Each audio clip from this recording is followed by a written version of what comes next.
E você vê, né, Aldo, aqui no Brasil, a esquerda, ela praticamente parou de falar em imperialismo, praticamente parou de falar em questão de soberania nacional, que antes, né, até os anos 60, como você citou, era fundamental para a esquerda.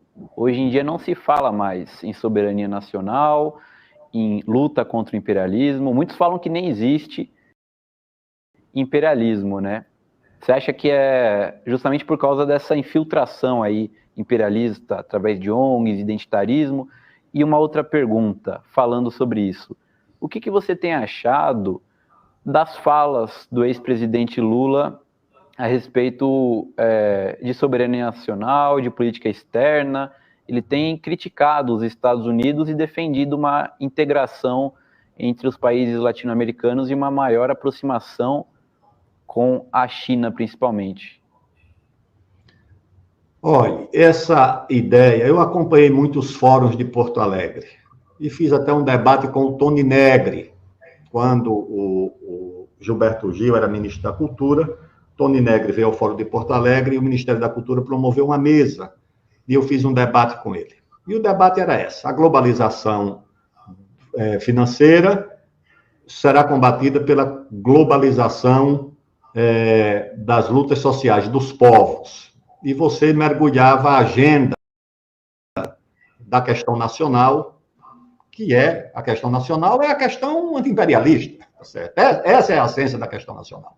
Você apagava a questão nacional e dizia, não, o resultado é a globalização dos povos, é juntar as lutas dos povos do mundo contra a globalização financeira. Essa era a ideia-chave do Tony Negri e de um livro que era muito lido na época, que ele publicou e que no Fórum de Porto Alegre era muito acolhido. Então, esse momento, esse período, né, a esquerda foi muito influenciada por essas ideias.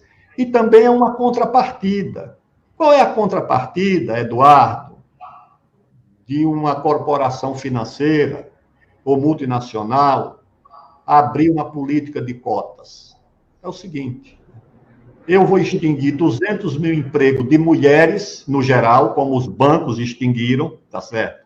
Milhares de empregos, ou milhões no mundo inteiro, e para compensar isso, eu abro uma cota na diretoria para mulheres, e em contrapartida eu quero o silêncio desses movimentos contra o sistema financeiro, tá certo? É uma espécie de cooptação, tá certo? Você abre espaço para um grupo dentro do sistema e, em compensação, esse grupo silencia sobre a responsabilidade. Você paga a hipocrisia do sistema.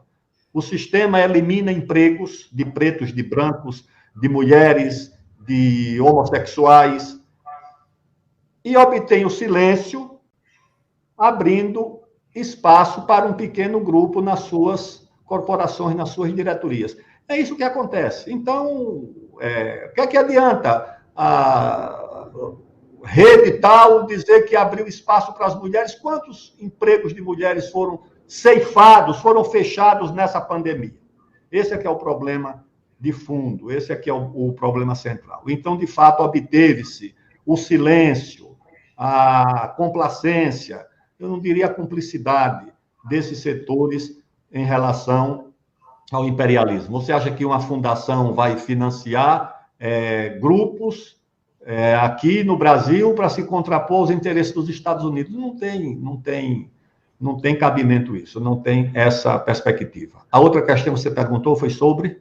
Não, só sobre isso que você falou. Tem um livro também de uma pesquisadora americana chamada Frances Stoner Saunders, que ela fala sobre a guerra cultural da CIA, e ela destaca que nos anos 50 já, e nos anos 60, a CIA tinha um programa de financiamento extenso de artistas e intelectuais pelo mundo, através de fundações de fachada, né, não diretamente, nunca. Por isso que o pessoal confunde, né? A agente da CIA tem que ser a pessoa que é financiada diretamente. Não é assim que a CIA funciona, né? E ela financiava setores progressistas de esquerda que já tinham uma política que não contestava, né, o capitalismo, o imperialismo, e financiava justamente para promover essa política em contraponto a uma política mais revolucionária, anti-imperialista principalmente. Isso daí já vem de muito, né, de muito antes, e é sim, né, uma obra da CIA.